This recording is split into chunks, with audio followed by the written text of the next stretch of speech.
Thank you. Let's give our seats. United we stand as a sign of God's blessings.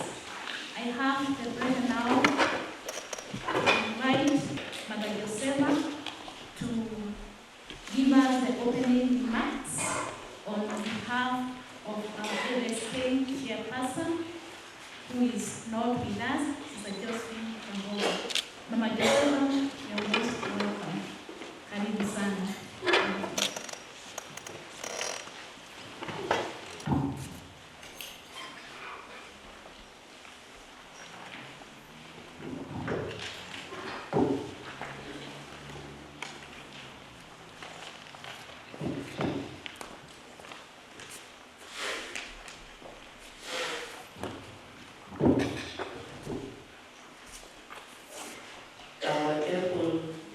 AOSK Executive Secretary, Sister Dr. Basilisa Namitoye, our AOSK Chair, Sister Dr. Josephine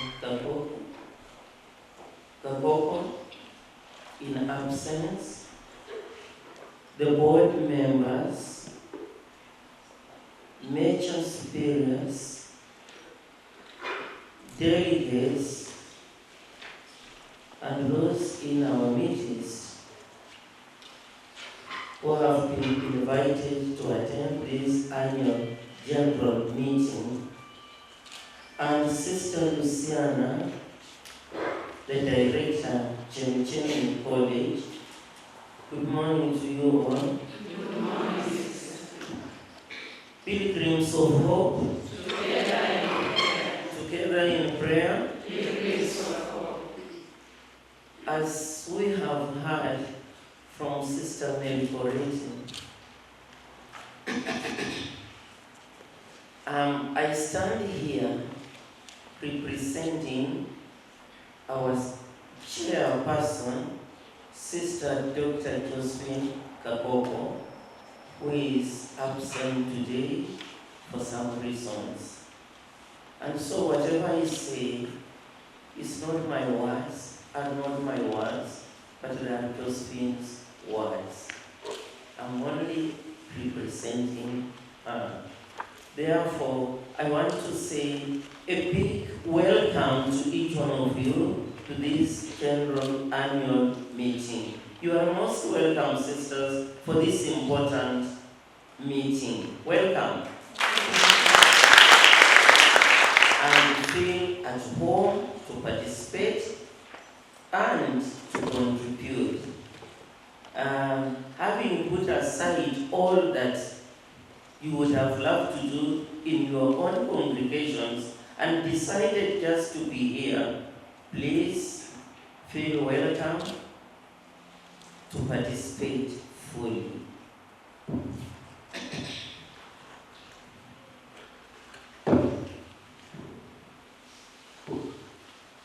Dear sisters, members of AOSK family, it is with a deep gratitude to God and a heart full of hope that I warmly welcome each one of you to our annual general meeting.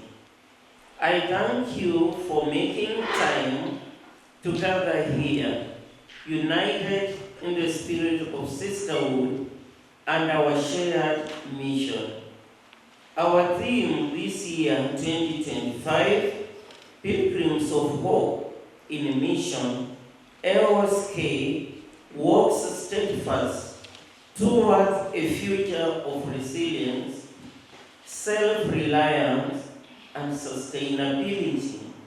Invites us to reflect deeply on our call as women religious.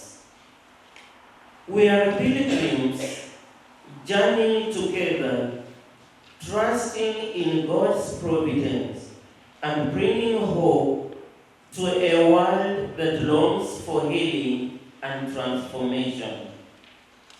It speaks so powerfully to our identity and calling us consecrated women in this moment and anchored on our mission to foster mutual support, and promote holistic formation of women religious for authentic witness.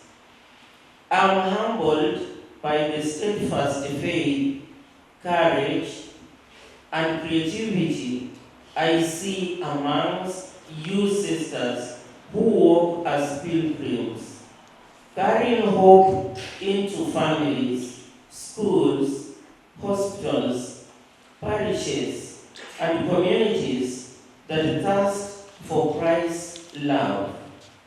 Truly, our missionary journey calls us to resilience in the face of trials, to nurture self-reliance in our communities, and to steward creation responsibly so that our future and that of generations to come is sustainable.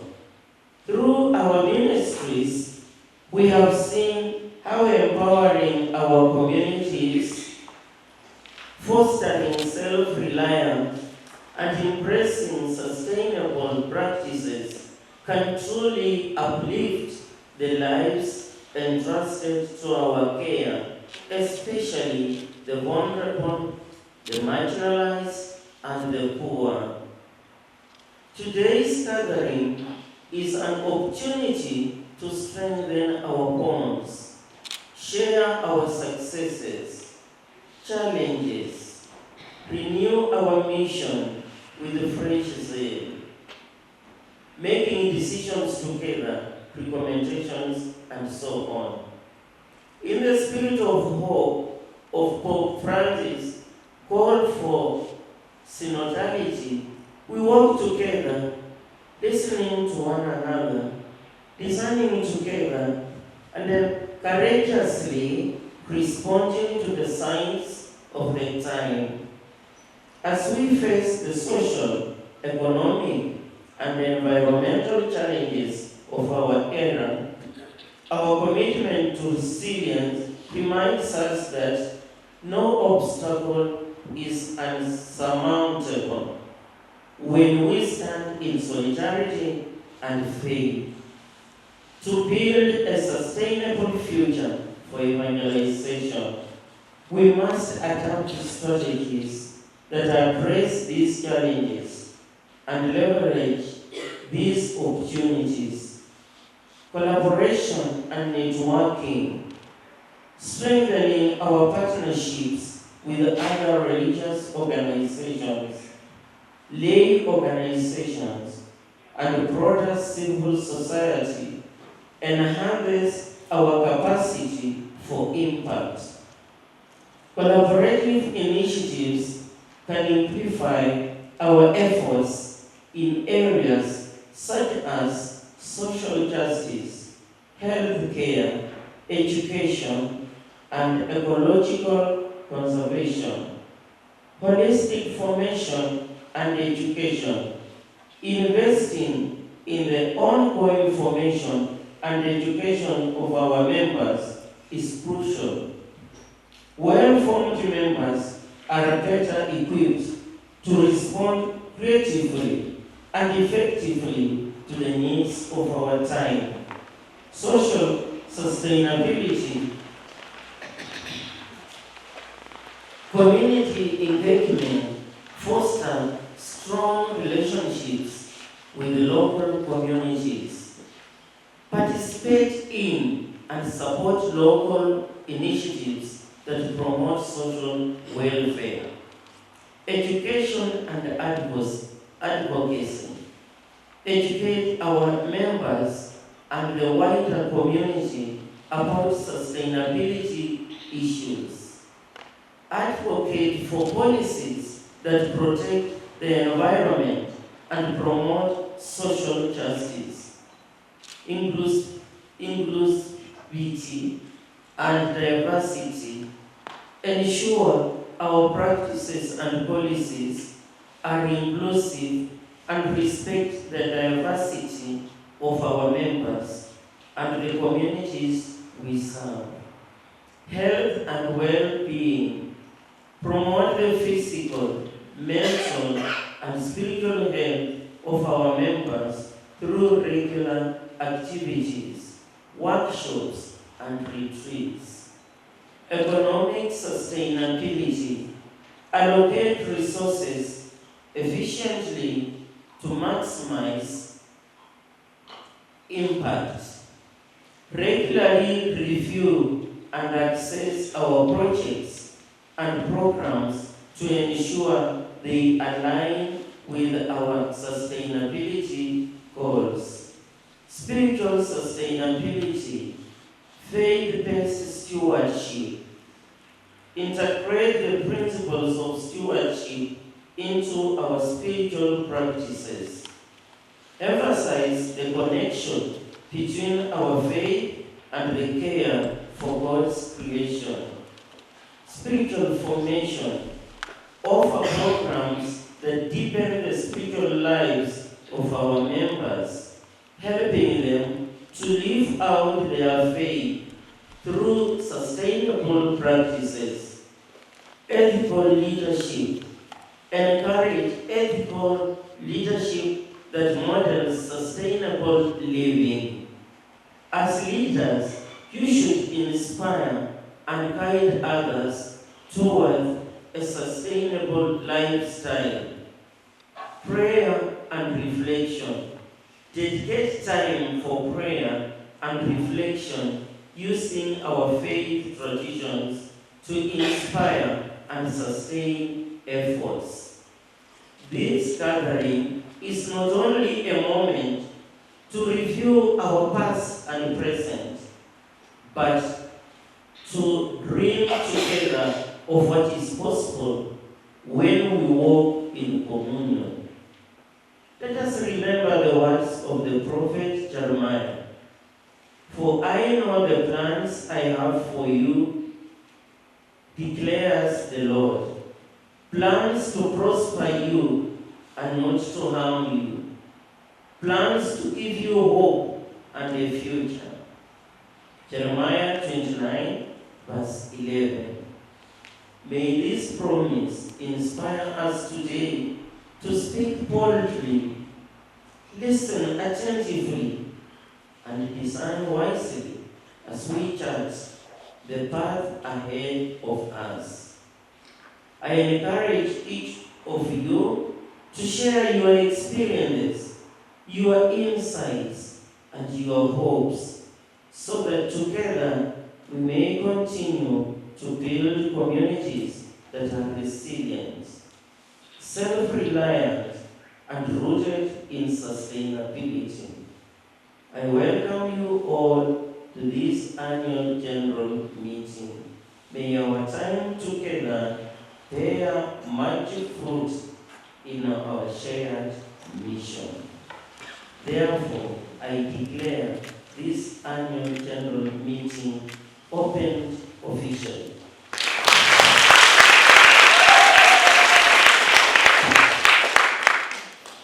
May I now invite the board members to the front to introduce ourselves.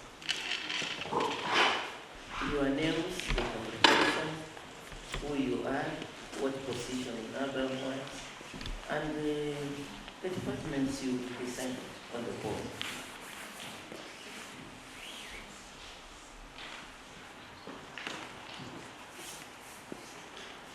Yes.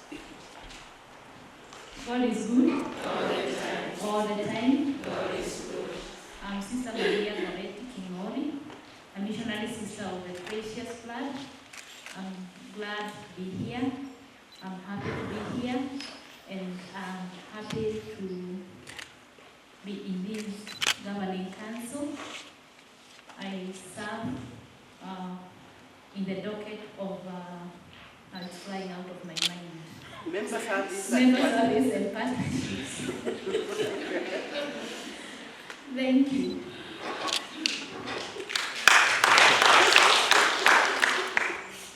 Pilgrims of Hope, Together in prayer. together in prayer. Pilgrims of hope. I'm Sister Joyce Nyagucha from Assumption Sisters of Eldoret, a board member in member services. Good morning, sisters. Good morning. It's a good morning, and we welcome you here, especially the new members. Feel with us, be with us. Yes, I talk like this because Sister Esther Munyeri, Sisters of Mary Immaculate of Nyeri, are in the docket of member services and partnership, and we feel be our partner so that we are able to move together as a family. Thank you. Sister Josepha Angeline Azuele, the Spirit General of the Sisters of Mary of Kakamega, and on the board, as a board member, the chair for finance and administration.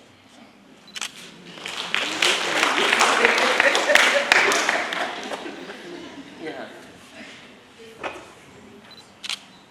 Now, we are having members who are absent. Sister Purity, who is a Felician sister, also belongs to this board and belongs to the Committee of Risk and Audit. We have Sister Jacinda Biambo, who is the Vice Chairperson of the board, missing also. She's in Germany for a mission. We also have Sister Josephine, who is also missing here. You understand her status. She delegated the role to Mother Josepha and for the general chapter of their congregation, and that's why she's not here. We all understand what it means, having a general chapter. So thank you. Yeah. We continue deliberating wisely and sharing our experiences.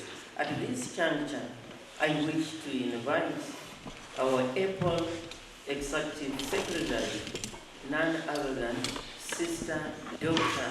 Fasilisa Nandipere.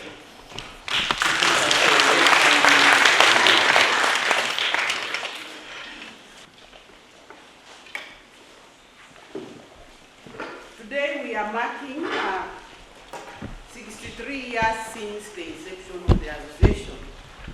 And some of us are new, we don't know where we are coming from.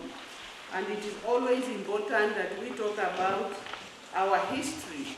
We are standing on the shoulders of our courageous sisters who came together and formed this association.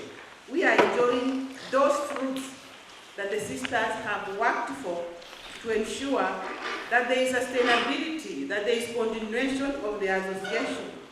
When we look at the history, you have it on page 9. Between 1962 and 1972, that is the time that AOSK was establishing. And within that time, the Holy See felt the need of the women religious to find unity and strength through mutual collaboration with one another. And that's the aim of us coming together as women religious. And within the same period, the Tumaini property was purchased. That was in 1972 and established as a scholastic center for short courses, information, and preparation for the final vows. Some of us seated here went to Tumaini Center for the preparation. I want to believe that. And you know, at that time, so some of us were not born. But remember, now we are standing here talking about the association. Between 1972 and 82, that's the time of strengthening the intercongregational solidarity. And between that time, we had among our founders, Sister Maria Teresa Kashambi, who was elected the first chairperson of AOSK for a term of 3 years. That was between 1973 and 1976. Before that, it was a committee or a board that was helping to provide the direction for the association. You can see how much we have come along in terms of the development of AOSK. And in 1974, AOSK organized the first study conference for religious women of the Messiah countries in Nairobi and Kenya. And that time, The Akweka was hosted under AOSK. There was no Akweka at that time. I always make fun and say, we are your mothers. As much as we belong there, we are the mothers of Akweka. Sister Bridget will be here on Friday to talk about Akweka and what they vision for the congregation. In 1982 to 1992, that was the time that the association was growing towards maturity. And at that time, AOSK was able to celebrate its Silver Jubilee, marking the 25 years in 1987, with a membership of 85 congregations. In 1991, the AOSK General Assembly was held at the JC Hekima College. You know, now there is no chemichemi at that time. Huh? There was nothing like where we are sitting at that time. Between 1992 and 2002, with the challenges that come with the evangelization in the contemporary world,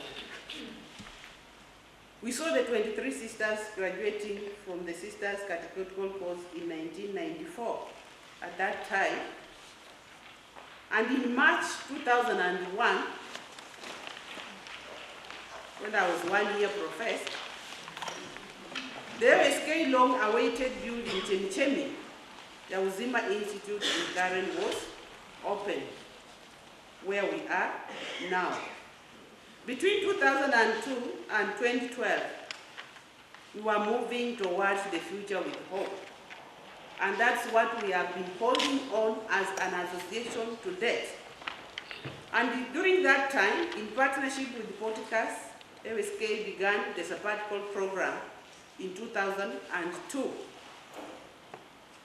Within the same period, Chemchemi ya Uzima celebrated the 10th anniversary. You can see between 2001 and now 2012, the Chemchemi 2011, Chemchemi is celebrating the anniversary. Between 2012 and 2022, we are committed to serving the vulnerable in the society. At that time, the sisters who were there at that time, and maybe some of you were there at that time, but you are not the spurious I want to believe. Huh? Or are you spurious at that time? Who was the spurious at that time? None in the room. So at that time, in 2014, with support from the Conrad Hilton Foundation, the association initiated the programs co-ECD, that is strengthening the capacity of religious in early childhood development. And from that time, we are on phase 4 in this program, and many congregations will attest to it that the program has been very, very fruitful in terms of supporting our own congregation. Within the same period, and I was lucky that I was present in the AOSK, we celebrated the Diamond Jubilee of the association in November 2022. And at the same time, we launched our strategic plan 2023-2027 that we are implementing to date. Between the period starting 2022, moving forward, those who will be there in 2032, we are focusing on sustainability of mission and evangelization. Those who will be there, mark that. We are not so sure. Those who will be there. So in 2023, this marked the first year of our implementation of the strategic plan 2023-2027. Within this period, we have been able to purchase land, the land that we've been talking about, transitioning the sabbatical program from Chemichemi to that place in Ngong. We want to give the sabbatical program a different international touch, because most of the clients or most of the students who come for the sabbatical program, the majority are from outside countries. Where are your sisters? If we say that they're coming from outside, from South Africa, from Nigeria, from Ghana, from Sri Lanka, They are the ones that come for this program. So we want to give it an international touch as an international institution that is going to accommodate the sisters or the priests that come from different countries. In April 2024, with support from Conrad Hilton Foundation, the communication network was born. And this year, we were in Mombasa, as you saw. We were evaluating our strategic plan 2023-2027. We are in the middle of implementing the strategic plan 2023-2027 because that provides a roadmap for us to relook and focus on our sustainability. And that's why when you look at our theme today, we are building and aligning our theme on the strategic plan 2023-2027 as pilgrims of hope in mission. AOSK walks steadfast towards a future of resilience, self-reliance, and sustainability. At the course of our discussion throughout this week, we'll be looking into this theme and unpacking it to understand really where are we moving towards as women religious in Kenya, and what is our contribution as an individual congregation, as an individual member. How am I contributing towards the journey that AOSK has built since 1962? And just allow me to read, I know you have it, message from the Executive Secretary on page 8, starting from the last paragraph on your left, that AOSK has focused on building the capacities of its members and the communities they serve to manage resources, start sustainability initiatives, and build social capital. The aim is to reduce donor dependence and create a ripple effect where those empowered go on to empower others through their faith, their actions, and their unwavering commitment to the mission of AOSK. Members contribute to the overall success of the association, and the role of every member of AOSK is crucial in achieving the vision of resilience, self-reliance, and sustainability. The members of AOSK, through their dedication, hard work, and faith, form the backbone of the association. Your collective efforts ensure that the mission continues to grow and bear fruit. Just as the eagles does not fly alone, AOSK's mission cannot be achieved in isolation. It requires collaboration, teamwork, and a shared commitment to the cause of the association. Therefore, members are called to be the hands and feet of Christ, working together with their communities to bring about positive change, fostering communion, participation, and collaboration among AOSK members, the wider church, partner, and communities. It recognizes that our journey towards resilience, self-reliance, and sustainability can only succeed if we work together in mutual support, rooted in gospel values and inspired by our diverse charisms. As pilgrims of hope, we are called to remain faithful and steadfast, trusting the seeds we plant today through our collective mission to bear fruit in resilient, self-reliant, and sustainable communities for generations to come. As pilgrims of hope in mission, we recommit ourselves to work steadfastly together towards a future of resilience, self-reliance, and sustainability as envisioned in our strategic plan 2023-2027. Together we trust that our shared journey, guided by the clear priorities and actions of the strategic plan, will bear fruit. We believe that by working steadfastly as one body, we can transform challenges into opportunities and make our mission a beacon of resilience, self-reliance, and sustainability. I am yours truly, O faithful Sister Basilisa.